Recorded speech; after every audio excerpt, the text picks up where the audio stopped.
Indigo Sky, aka Trigger Ranking. Y'all know who it is, the Trigger Man himself. Try to like, subscribe, share, definitely hit notification bell. If you'd like to donate the channel, Cash App is in the description. If you'd like to follow me on any other platforms, everything in the top of the description. With that being said, let's get this show on the road, man.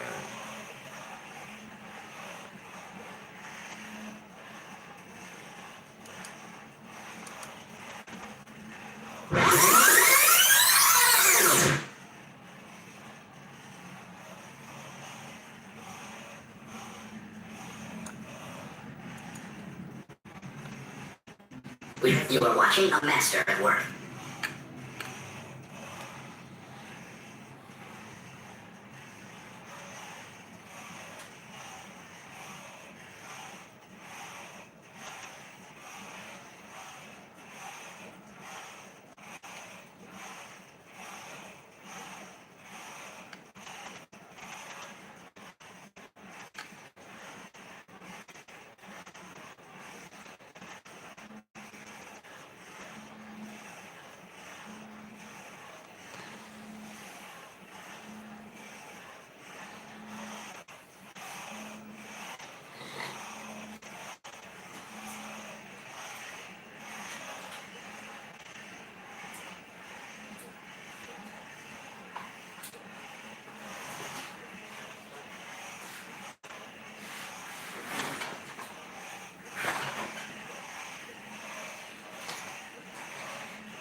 Y'all come on in. Where y'all coming in from, man? Where everybody coming in from? City, state, Providence. Let me know, man.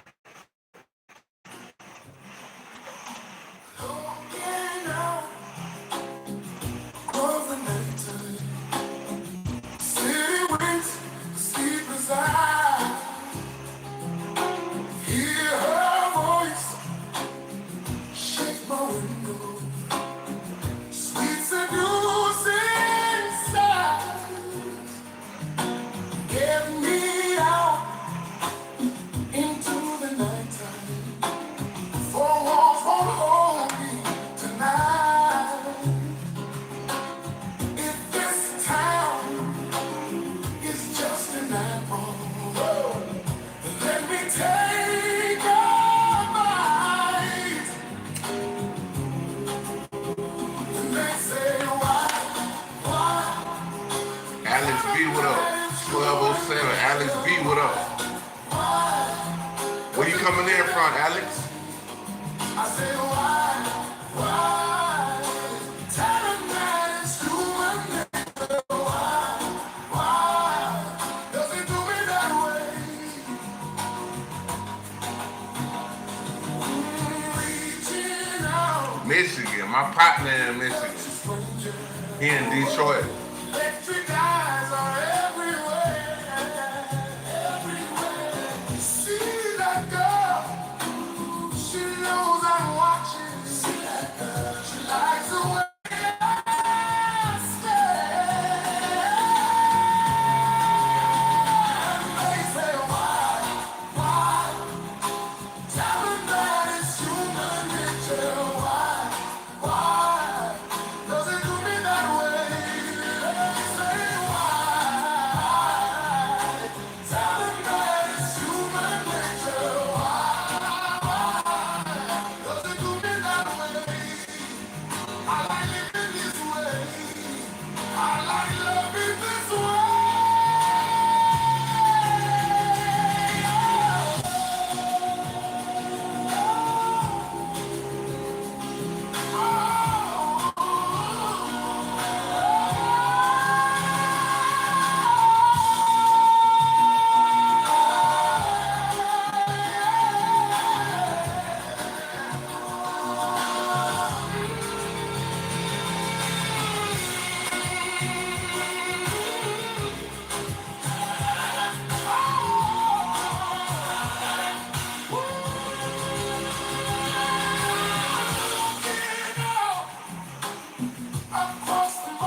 I appreciate it, Alex.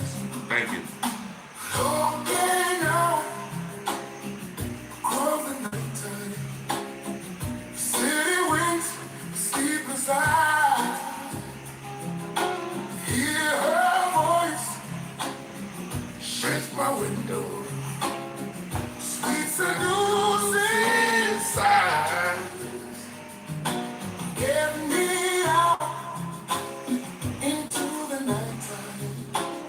Four walls All right, Alex. Peace. Good night.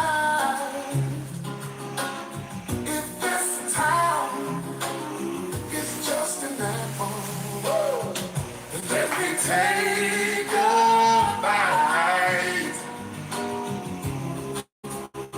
And they say why? Tell them that it's human nature. Why? We do it that way. I say why? Tell them that it's human nature. Why? Does it do me that way?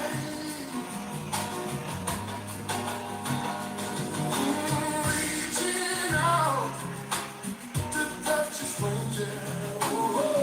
Electric eyes are everywhere. See that girl? She knows I'm she likes the way I stare. They say why? Tell them that it's human nature. Why? Does it do me that way? They say why? Tell them that it's human nature. Why? Does it do me that way? I like living this way. I like loving this way.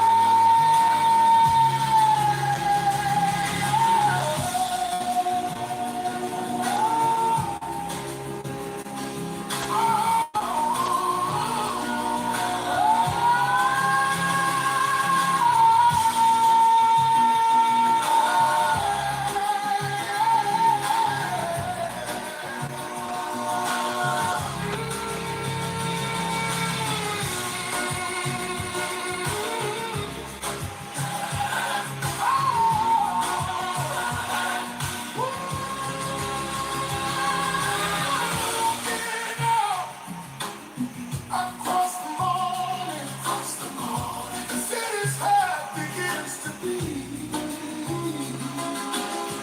Vision, looking out across the nighttime. City winds, sleepless eyes. Hear her voice, shake my window. Sweet seducing sighs. Get me out into the nighttime. Four walls won't hold me tonight. Yeah, y'all hit the cash app, man. I'm about to put the cash app in the description. Let me take a bite. And they say why? Everybody got out that motherfucker. Tell them that it's human nature. Why? Does it do me that way? I say why? Tell them that it's human nature. Why? Does it do me that way?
Where y'all coming in from?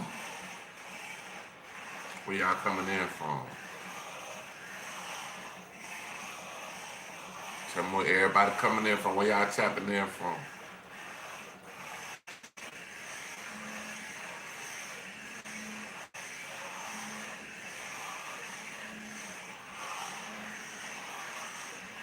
Y'all hit that Cash App up, man. Cash App button fly up on the channel right now. I just put it up there. Y'all hit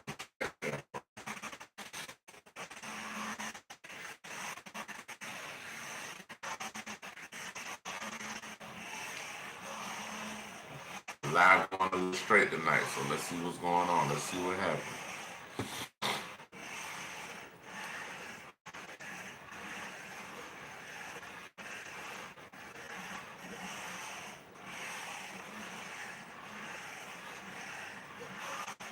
Hold on, y'all. I'm getting into the song where I'm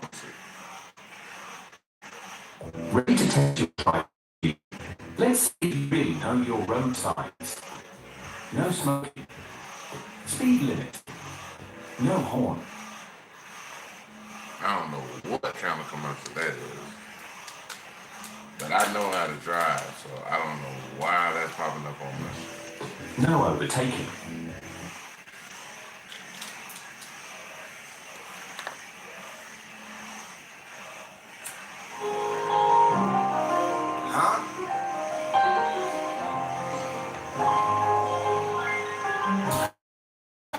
I'm starting on my day with a bottle perk. No pancakes, just a cup of syrup.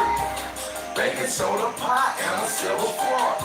You already know it's time to go to work. I'm back up in the kitchen with the chicken. You get 63 grams for like 12.50. 50 pounds of perk, 50 pounds of midget. As soon as it's gone, I sell another 60.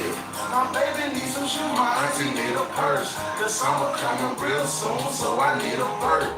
I hop up out that van with that duffel bag. And if somebody try me, I'ma bust his ass. I'm counting on women in my living room.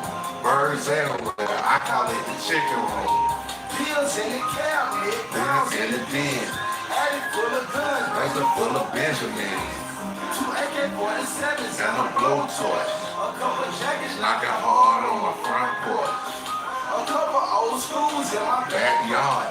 If I don't know you, I'ma serve you through my burglar bars. Gucci back, bitch.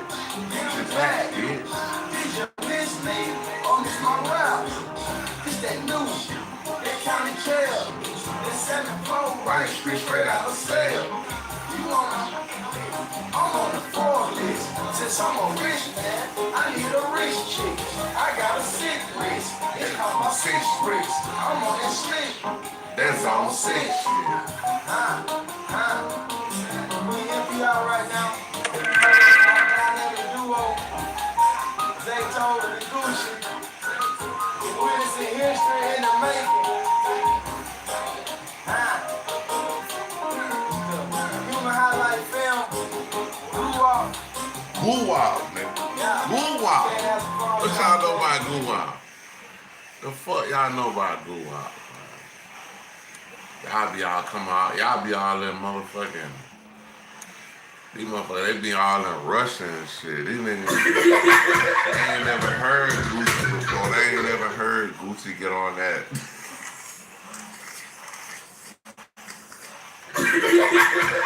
They ain't never heard Gucci before. Like, folks in Russia.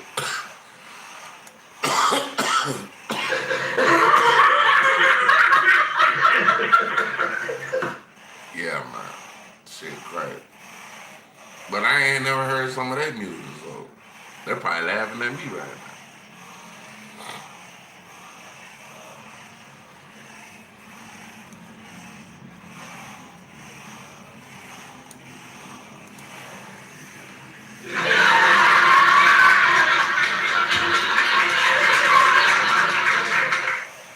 Alright, y'all, we going to Panda Press, man.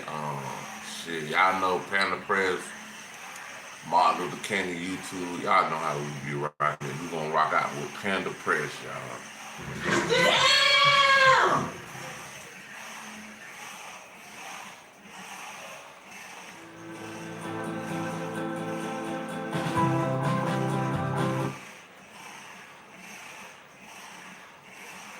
Real quick, how many times has Nicki Minaj told you the industry was the problem? Jay-Z blocking her, Republic Records sabotaging her, the media lying, Rock Nation coming for her bag. Pick a year, there was always a villain, and it was never her. Suspicious. You don't Until find you that suspicious? look at the receipts, because here's what is actually on paper right now. A production company is suing her for money they say she pocketed from shows they made possible, then ghosted them when the bill came due. A security guard had to threaten to sell her mansion before she paid a judgment she had been ignoring for years. Two separate lawyers walked away from the same. Damn, she could sell it. She got an extra mansion she could just sell, y'all.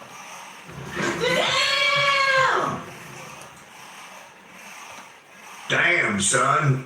case because she stopped responding to them entirely. Are you stupid or something?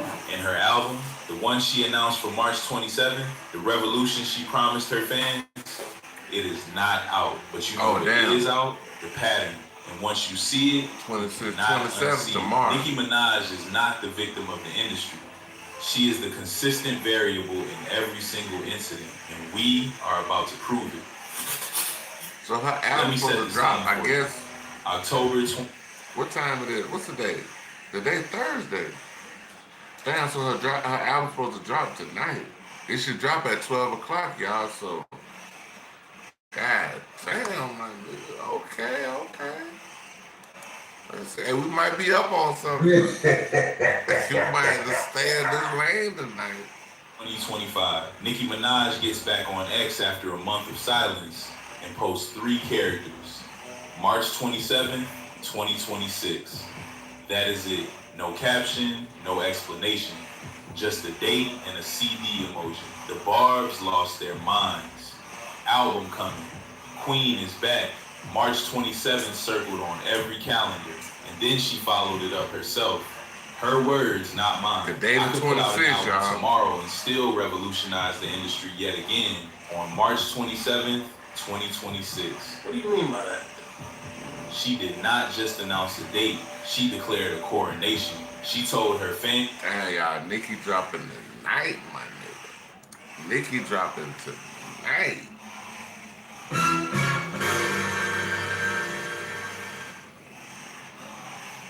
What? What's going on? Hey, everybody gonna listen to that shit because they gonna want to hear what she got to say about Jay-Z and all this other shit. Told the industry, told everybody watching that March 27th was going to be her moment. So let me ask you something. What actually happened on March 27th? No album, no revolution, no coronation. It ain't March 27th yet. I don't know. I mean, it still might drop tonight. You never know. Hopefully it What do. happened on March 27th was a production company filed a lawsuit saying Nicki Minaj pocketed money from shows they made possible and then ghosted them when the bill came due. What happened on March 27th was the latest receipt in a 2-year paper trail that has been quietly building while she was busy telling the world how unbothered she was. She picked that date. She hyped that date. She built the expectation herself, and the date she chose to be her revolution became the date her own paper trail went public. And you know what though? That's typically how The the bullshit. bullshit goes. You feel me? That is not bad luck. That is not the industry. That is not a coincidence. That is just what So happened. I guess You he's spend saying. 2 I years- guess he's saying since she getting sued, she's not gonna drop the album. But that's crazy, right? Bro, that's crazy.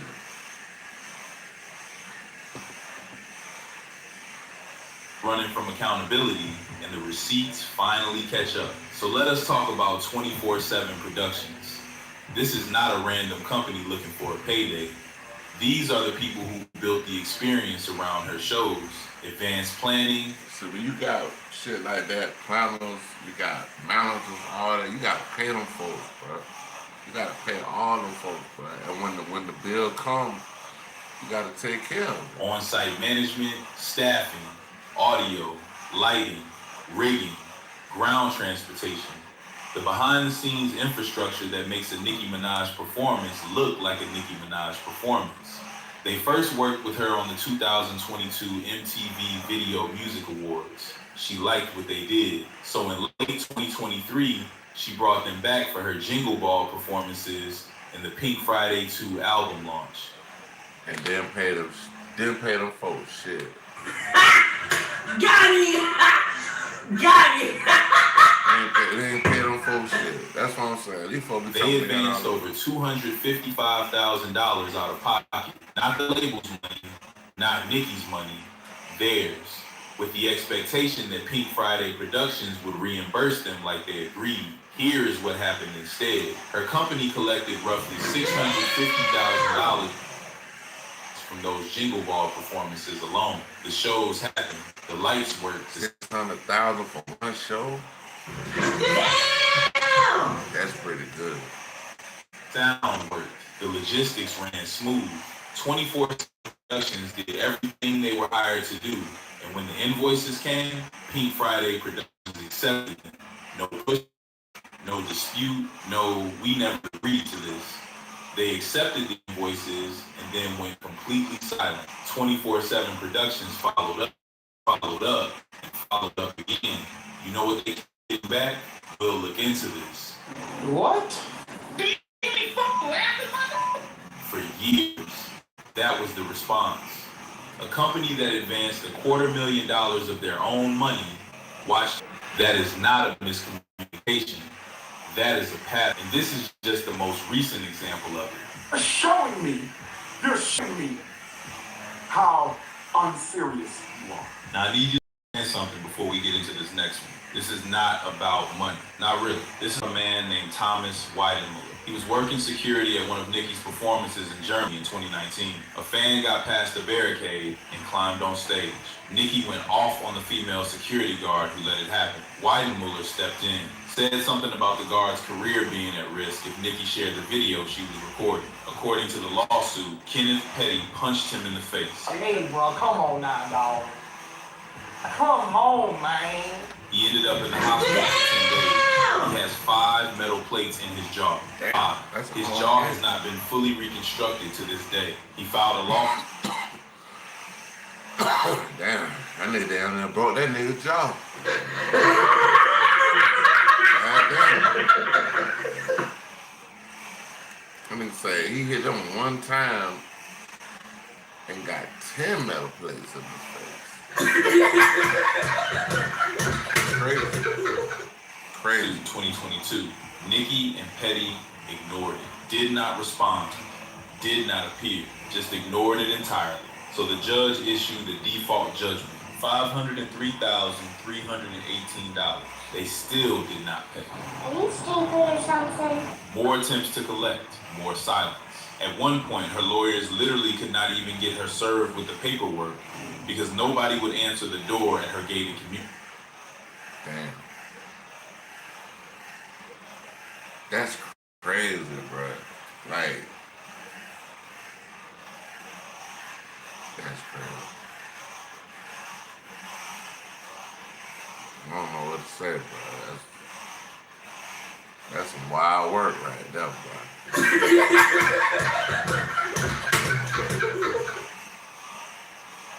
Hey, who the hell in here? They ended up publishing the summons in a newspaper, like it's 1987, for a woman worth an estimated $150 million. Embarrassing. You are so dumb.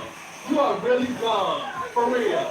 The judge had seen enough. She moved toward forcing the sale of Nicki's $20 million Hidden Hills mansion to satisfy the debt. The hearing was set for January 22nd, 2026. And on that exact day, during the final hearing, Nicki's team showed up and said they had paid 11th hour, last minute, right as the gavel was about to come down. A man with 5 plates in his jaw waited years for that. The only reason she paid was because the alternative was watching her house get auctioned off in open court. Not because it was the right thing to do, not because she felt accountable, because she had no choice left. Remember that, because we are going to come back to that idea. Here is something that does not happen often. A lawyer quits a case. That happens. Clients and lawyers part ways all the time. It is not always dramatic, but 2 lawyers, same case, back to back, both walking away from the same client on the same lawsuit. That is not normal. Here's the situation. Nicki is facing a $10 million defamation lawsuit from a fan named Tamir Peak. He claims she falsely accused him of criminal conduct and stalking. That case has been moving through the courts since 2024. Her first lawyer was Judd Burstein, longtime attorney, experienced. He withdrew abruptly in late 2025. No dramatic public statement, just gone. So she gets a second lawyer, Matthew Abbott. He files into the case, tries to get up to speed, and then in February 2026, he files his own motion to withdraw. And the reason he gives is not a strategy disagreement. It is not a fee dispute. It is not a conflict of interest. His filing states that he had not heard from Nicki Minaj in months. Despite repeated attempts to Ready to cook smarter, eat better? Meet your new kitchen sidekick, the Delish app. nothing. You're so dumb. You're really dumb. For real. The man whose entire job was to protect her in a $10 million lawsuit could not get her to respond to a text message. Think about what that means practically. She is now looking at facing a $10 million defamation case with no legal representation. Not because lawyers are not available, not because the case is unwinnable, But she ain't because she paying. stopped picking up. And here is what makes this hit different when you put it next to everything else. The security guard ignored the lawsuit until the house was about to be sold. The production company ignored the invoices until they filed suit. The lawyers ignored until they walked. This is not a woman overwhelmed by the industry. This is a woman who does not respond to anything until the consequences become impossible to avoid. And even then, barely. Okay, so let us talk about the album, because this part is important. NM6 was not just an album announcement. It was a statement. After everything, the Cardi B beef, the title dispute with Jay-Z, the Rock Nation drama, the political pivots, the lawsuits, NM6 was supposed to be the silencer, the thing that made everybody who questioned her look stupid. She said it herself. I could put out an album tomorrow and still revolutionize the industry yet again. That was the energy. That was the promise. And then October 2025 happened. She gets on X and announces she is not putting out the album anymore. No more music. Tags Jay-Z directly. Says Rock Nation sabotaged her. Says the industry does not want her to win. The bars called her bluff immediately. Fans were like, relax. She does this. She will be back. And sure enough, a few days later, she reversed course. Album back on. March 27th. Revolution Income. Except on February 1st, 2026, she confirmed the album is delayed again. This time citing a contract dispute with Republic Records. Oh, Lord. Again. I'm fucking nothing new, nothing changed, same old shit. The label is the problem. The deal needs to be renegotiated. The music is too good to release under bad terms. Same pattern, different villain. Jay-Z blocked her. Republic Records sabotaged her. Man, that fucking with Jay, that's some dangerous shit to do, bro. I would never fuck with Jay-Z. Like, Jay-Z and 50, I ain't fucking with them. The only two people in the industry, I'm just like, I definitely ain't fucking with them. Media lied on her. Rock Nation came for her That's bag. a hard And number. now the label is holding the album hostage. There is always a reason. There is always a name attached to the reason. And that name is never hers. Meanwhile, the album has no confirmed release date. The revolution she promised her fans on a date she chose herself has been quietly shelved while she walks into that same week with a brand new lawsuit attached to her name. The music is not the problem. The pattern is the problem. And the pattern has been there the whole time. All right, stop for a second, because I want you to do something. I want you to go back through everything we just covered and look for the villain. The production company lawsuit. Who was the consistent name? Nicki Minaj. The mansion judgment. Who ignored it for years until the house was about to be sold? The security guard with 5 plates in his jar. Whose team ignored his lawsuit until a default judgment forced their hand? The 2 lawyers who walked, whose client stopped responding to both of them on the same case. The album that cannot come out. Who announced the date, threatened to cancel it, reversed course, and then delayed it again while blaming a different entity each time. Now tell me where Jay-Z is in that list. Tell me where Republic Records is. Tell me where the media is. Tell me where Rock Nation is. Shit, I don't even know. I can't even tell you. Because the victim narrative requires a different villain every single time. A rotating cast of enemies who are always conspiring, always blocking, always coming for her specifically. But the receipts do not have a rotating cast. The receipts have one name, the same name, every single time. Nicki Minaj is not the victim of the industry. She is the consistent variable in every single incident, and that distinction matters. Because it changes everything about how you have been told to see this story. The industry did not ignore Thomas Weidenmuller's lawsuit. The industry did not ghost 24/7 productions for years. The industry did not stop responding to two separate lawyers on the same case. The industry did not announce March 27th as a revolution and then walk into that date with a brand new lawsuit. She did, every single time. Her choices, her pattern, her receipts. Once you see it, you cannot unsee it. Here is the part that is going to make you shake your head. While all of this was happening, the lawsuit stacking, the lawyers leaving, Manchild was gone, the album stuck. Nicki Minaj was busy building a brand, the billionaire Barbie era. January 2026, she shows up at a Washington, D.C. event alongside Donald Trump, pledges somewhere between $150,000 and $300 toward a government savings initiative. Standing next to the president, cameras everywhere, billionaire Barbie energy fully activated. And on social media, unbothered, posting about organizing the industry, talking about how her next album is everything, calling out people who got her, reminding everybody that she was the queen. Queen does not lose. Meanwhile, a security guard with 5 plates in his jaw was still waiting to be paid. A production company was drafting a lawsuit after years of getting "we'll look into this." 2 lawyers were trying to reach a client who had stopped responding entirely. The billionaire Barbie branding and the actual paper trail were running in completely opposite directions at the same time. The image was getting bigger, the receipts were getting longer, and the audience only saw one of those things. That is by design. That rebrand is when the accountability starts closing in, you build a bigger stage. You make more noise. You give people something shinier to look at. But here's the thing about paper trails. They do not care about your branding. They do not care about your era. They do not care how many times you post about revolutionizing the industry. Court documents do not move for billionaire Barbie energy. And eventually the stage gets too small to hide behind. The billionaire Barbie era did not fail because the industry came for her. It collapsed because the paper trail finally caught up with the persona. And the persona had been lying the whole time. Let me tell you who this video is not for. This video is not for the barbs who have already made up their minds.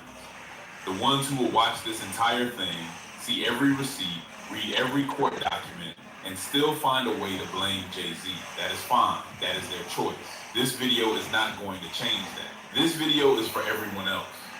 The people who grew up on Nicki Minaj, who defended her in arguments they did not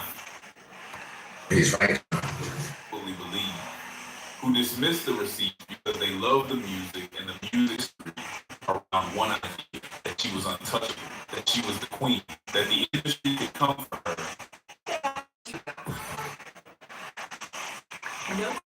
Long time that work, you back it up. The brand does not protect you anymore. It becomes the evidence against you. Because the gap between who you told the world you were and who the receipts say you actually are, that gap is not just a PR problem.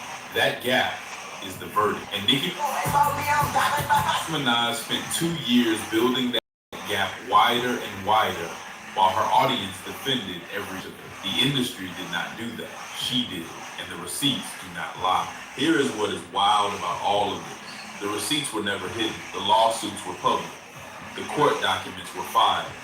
The lawyers withdrew on record. The Mansion judgment was reported. None of this was buried in some investigative deep dive that took years to uncover. It was all just sitting there in plain sight while the audience was busy defending the brand.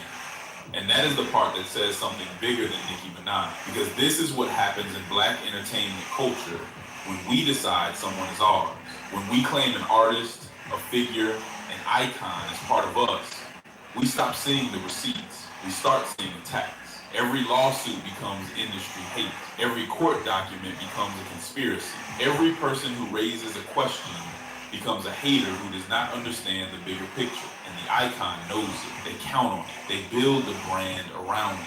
The billionaire bar. I wonder if they're gonna drop this album tonight. Barbie era was not just a rebrand, it was a bet. A bet that the audience would keep looking at the stage and stop looking at the paper trail. And for a long time, that bet paid off. But here's the question I keep coming back to. At what point does defending your favorite become co-signing their behavior? Because every time the audience dismissed a receipt, every time they argued with strangers online about industry hate and media lies, they were not just defending Nicki Minaj. They were making it easier for the pattern to continue. They were the last wall between accountability and the person who needed to face it. That is worth sitting with. If you want to see how this same dynamic plays out with another legacy figure whose brand finally stopped protecting them, that video is right here. Click now, and I'll see you on the. Y'all check out Panda Press, man. Shit, we're going to the next video. Try to see if we can find a track Lord Ross video.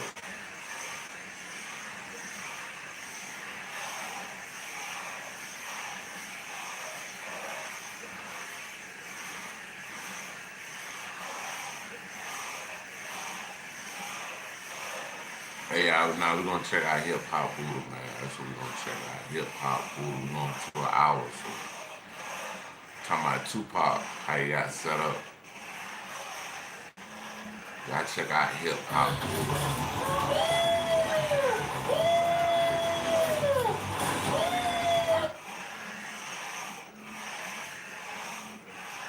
Voodoo. Yeah, man. Got to check out this video, man. How Tupac best friend set him up, man. Make sure y'all hit that hype button. Make sure y'all hit that like button. Make sure y'all hit that subscribe button. Let's go. Stretch was a traitor. Plain and simple. You know, he was a traitor. Out of jealousy, you know, out of whatever reason, he betrayed Tupac. And you're like, Stretch and Pac was like this. Where did it go left? How did that relationship break down? After the quad shoot. And the reason I knew my homeboy set me up is because my homeboy knew I was strapped. The dudes getting straight for me. My homeboy behind it. My homeboy behind it. And they could do nothing. See, Tupac had two guns on him. When he reached for the guns, when they was robbing him, he missed a shot himself. Knew I was strapped. All they had to do was grab the nigga. And I could box him. Tupac Shakur didn't have many people he truly called friends, but there was one man he trusted like a brother, Randy Walker, aka Big Stretch, or so he thought. Because according to rumors, not only did Stretch watch Tupac get shot several times inside Quad Studios, he may have even been involved in setting it up. But they got guns so these people can come up here and these niggas just see. And they say, geek, and these niggas drop to the floor. I knew it was set up. And if that wasn't dark enough, exactly.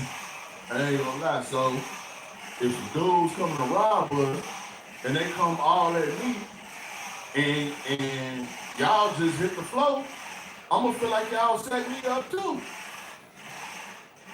So I think Tupac was wrong with something. 1 year later, Stretch himself would find himself caught in a hail of bullets, shot multiple times in a brutal attack he wouldn't survive. So, did Stretch really betray Tupac? And was his death just coincidence or revenge? Let's get into it. In the early days of the 90s, and if that wasn't dark enough, exactly.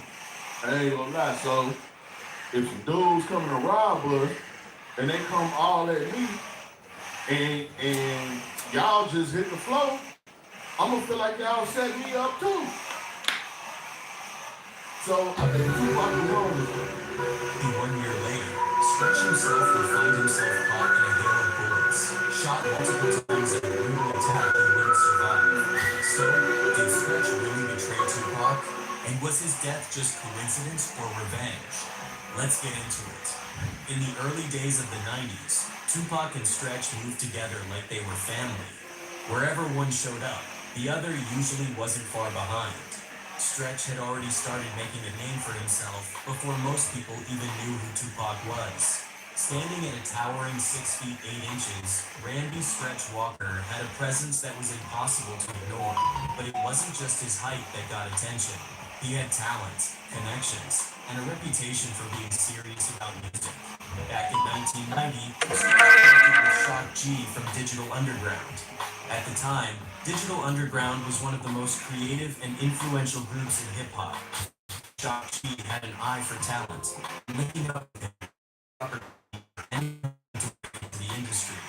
That relationship helped open doors for Stretch and pulled him further into the rap scene. Stretch even appeared on Digital Underground's 1991 album on the track Fan of the Underground, and he also remixed their single No Nose Job. Being around that camp meant being around a lot of rising talent, and that environment played a role in shaping what came next. That same summer was when Stretch's path crossed with Tupac Shakur. At the time, Tupac was still finding his footing in the game. He had talent, energy, and charisma, but he hadn't fully blown up yet. Meeting Stretch turned out to be a major turning point. The two clicked almost immediately. Stretch's connections also helped Tupac get opportunities that might have taken longer otherwise. Through people Stretch knew in the industry, Pac started landing studio sessions, performances, and appearances that helped raise his profile. One example came in 1992 when Tupac performed his single If My Homie Calls on Yo MTV Raps, which was one of the biggest platforms for hip-hop artists at the time. Stretch was right there backing him up. Ed Lover, who hosted the show alongside Dr. Dre, was already familiar with Stretch's group Live Squad.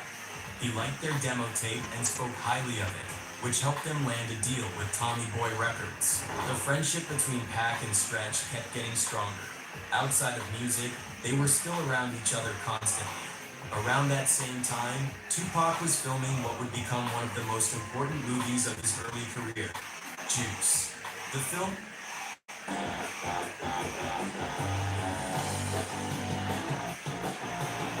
What is up, everybody?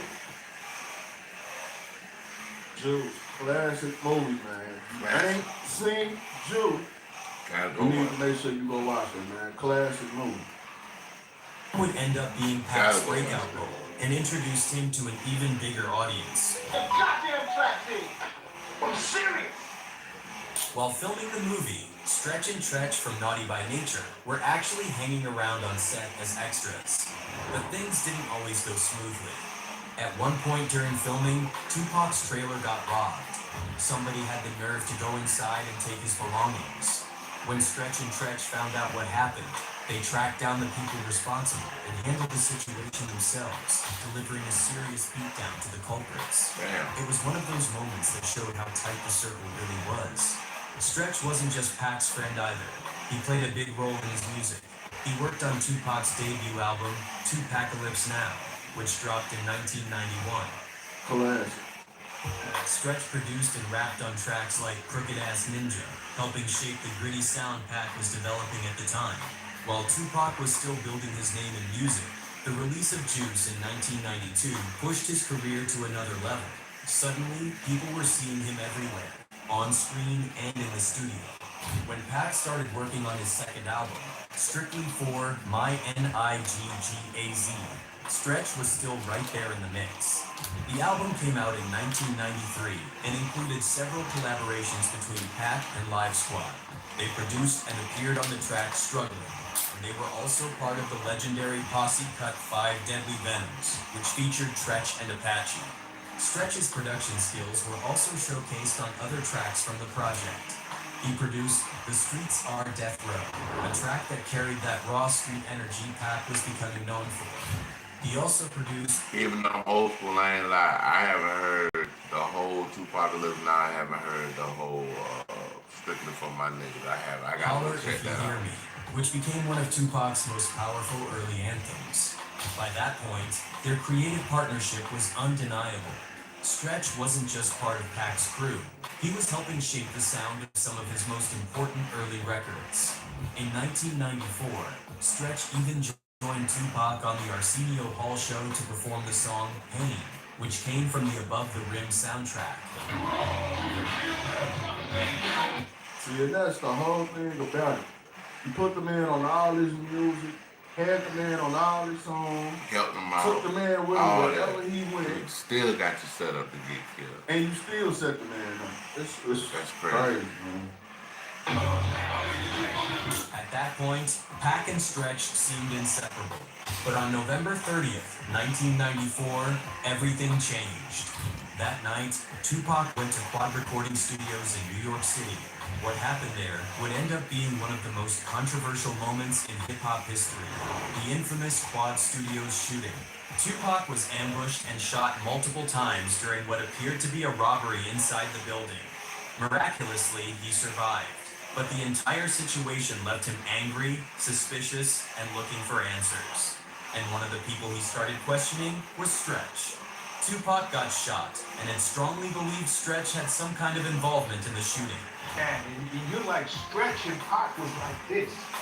When did it go wrong? How did that relationship break down? After the quad shoot. Why did Tupac think this? A big reason was Stretch's connections to the people who were allegedly behind the incident. Stretch was from Queens. See, I thought it had something to do with Jimmy Henchman. I think it's Jimmy Henchman or Haitian Jack. One of them. One of them. Through his time in New York, he had become familiar with some of the more notorious figures in the city's underworld. Two of those names were Haitian Jack. Yeah, and Jimmy Haitian Henchman. Jack. Now, we know they the ones that did it. You know what I'm saying? Like 100%. You know what I'm saying? And they made sure that happened to Pac at the Quad Studio.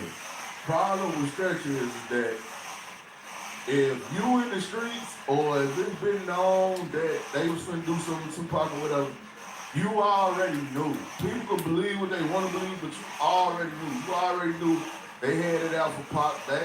Jimmy Henchman ain't like what Pac was saying about that case they had together. I mean, Haitian Jack, he didn't like what Pac was saying about the case they had together. And then Jimmy Henchman was mad at him because he kept trying to get Pac to do certain stuff. Pac wouldn't know that, and saying the bad boy was one of them, and he didn't want to do that. You know what I'm saying? So it's like, yeah, man. But they all act like they love him. They all act like they was his brothers, and that's why you gotta watch people, man. You can't trust people. Both men had serious reputations in the streets and in the music industry. On the night of the shooting, Stretch had actually been there with Tupac when everything went down. But one thing that didn't sit right with Pac was the fact that he was the only one targeted.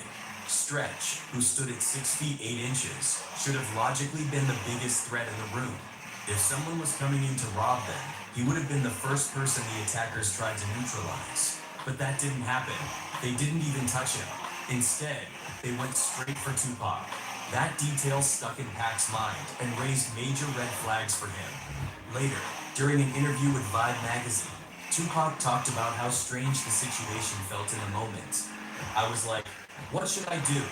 I'm thinking Stretch is going to fight. He was towering over those ninjas. From what I know about the criminal element, if ninjas come to rob you, they always hit the big ninja first. But they didn't touch Stretch. They came straight to me. Everybody dropped to the floor like potatoes. But I just froze up. It wasn't like I was being brave or nothing. And that's another thing.